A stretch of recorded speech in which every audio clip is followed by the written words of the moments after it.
up, guys? Welcome back to a brand new video. Isn't it nice just to hop on your phone, maybe get on YouTube or some of your streaming services that you prefer and watch almost whatever you want to watch? Yeah, it is really nice. It's a luxury I am perfectly happy to have today. However, during the early 2000s, the story was a little bit different. Back then, if you wanted to watch something on the go, well, that was the ultimate luxury, my friend. I mean, you did have a couple choices. You could have bought a portable DVD player, but then you'd have to shell out the money for that, which was pretty expensive back in the early 2000s. Not to mention, it wasn't really that portable since you still had to use an AC adapter to plug into a wall to power the thing on. You could have got a video now. However, the problem with those is that the screen was small and it was in black and white. Also, not to mention it was a mini disc format, so any bumping or movement of the machine would cause it to skip or cut and lag in all sorts of ways. So it wasn't really practical for portability. Imagine if you're in the car and you hit a bump and that thing shakes. Well, there goes part of your DVD. It just kind of breaks the immersion of the show. Well, during this little era of trying to make video portable, Nintendo decided to throw their hat in the ring, cause why not? At the time, the Game Boy Advance was the hottest handheld. Jeez, what a time. Originally called GBA TV, in 2004, Game Boy Advance Video was released. At least in North America, which is what I'll be covering. See, since the Game Boy was already doing so well with its already existing IPs, a company called Majesco then started to expand on those existing IPs. Majesco expanded the GBA library by adding shows from Nickelodeon, Cartoon Network, Disney, and a couple of animes actually. Even two full DreamWorks movies were fit onto GBA video cartridges, and then they sold a combo cartridge of the two. There was 35 titles released for the Game Boy Advance Video from 2004 to 2007. And over my time collecting, I have found a couple of these in the wild, and when I do see them, I make sure to grab them. I do remember when these came out, I actually did have the Shark Tale and Shrek combo cartridge. I don't have it nowadays. However, I do have some here I do want to show off for the video. I have a Pokemon one, a Dragon Ball GT one, Shrek 2, and Sonic X. Now, it's hard to review these because it's really just the shows and or the movies in question here. But one thing you'll notice is how the quality looks on these things. The resolution on these things is at 240 by 160. If you don't know what that is 160p, not even 240p.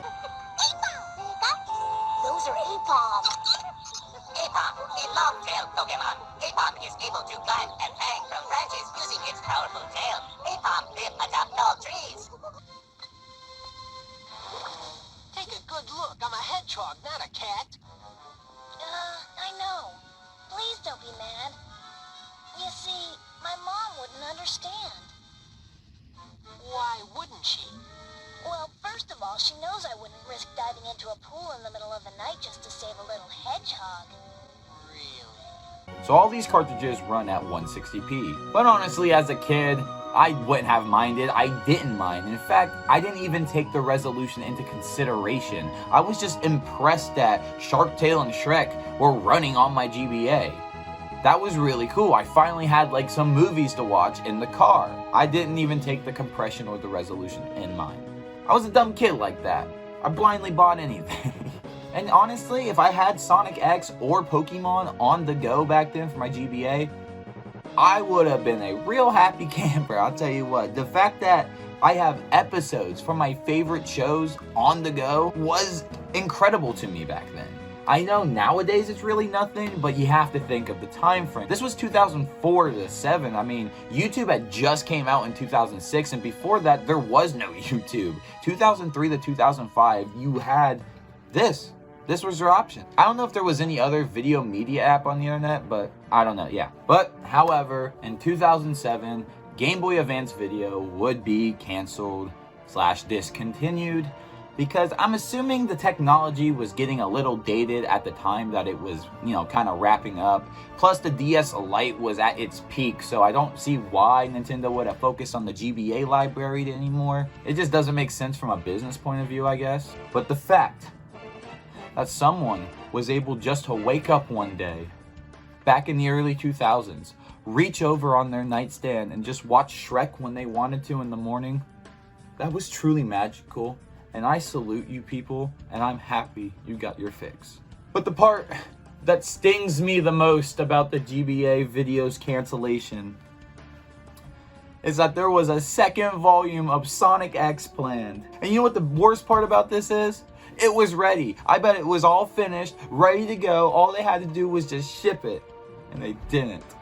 And now it's lost. I have to say, GBA Video is a pretty neat part of Nintendo's history. Whenever I see them in the wild, I make sure to grab them. I know I could just easily get online and order them, and sure, they're really cheap, but that kind of kills some of the hunt for me. But if you are interested for whatever reason into these little gray cartridges that have no significance today, they're very cheap online and you shouldn't have a hard time finding some. I mean, I think there was only like 3 cartridges that were really rare, but you know, whatever. Now, I know I said that the GBA video line ended in 2007, and that is true. However, there is still a way to get new GBA video cartridges in 2022. I follow a page on Twitter called Oasis Limited, and what they do is that they help indie artists put their songs and albums out there into the world. They'll put them on CDs, cassette tapes. It's really cool. One of those formats is Gameboy Advance Video. Yes, they help these indie artists put their albums on Gameboy Advance Video and then ship them out.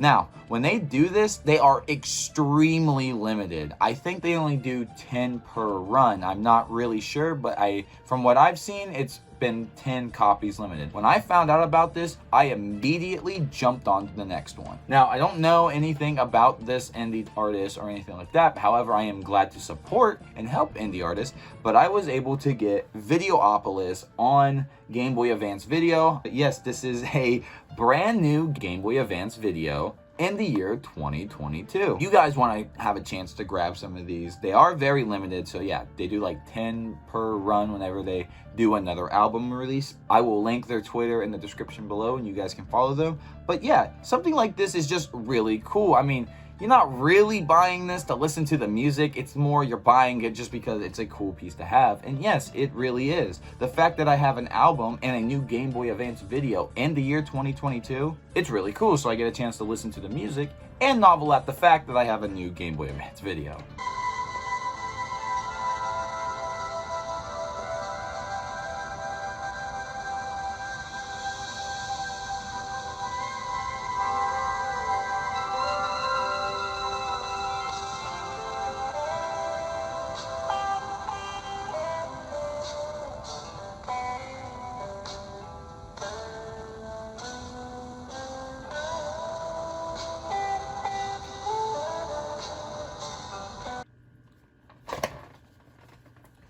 Oh, that was on camera. Well, guys, that is going to do it for me. Let me know in the comments below. Did you guys ever have any Game Boy Advance Video? If you did, which copies did you have? Was the quality bad for you guys as a kid? Did you notice?